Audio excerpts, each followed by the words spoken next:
Dots paralelograms A, B, C, D un vektori. AD ir vektors D un AB ir vektors B.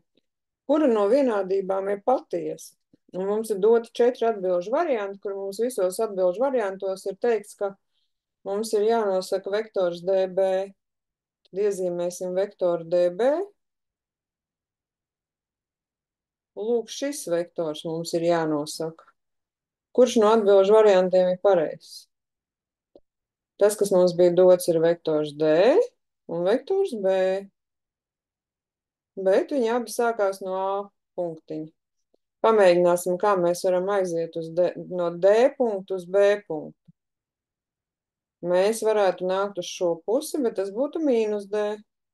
Un pēc tam par B aiziet. Mēs varētu iet pa B vektoru, paralēls, un pa mīnus D vektoru. Kā mums labāk patīk?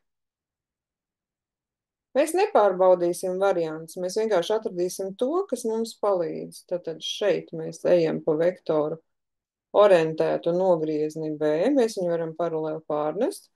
Un šeit mēs ejam līdz pat punktam B pa mīnus D vektoru. Tāds pats kā D, tikai pretēji vērsts. Mīnus zīmīt to nozīmē.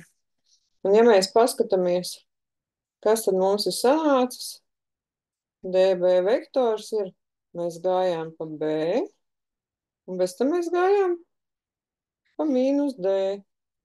Te var rakstīt plus un mīnus D, bet tas nav nepieciešams. Ja mēs tā paskatāmies, tad mums atbildi ir derīga.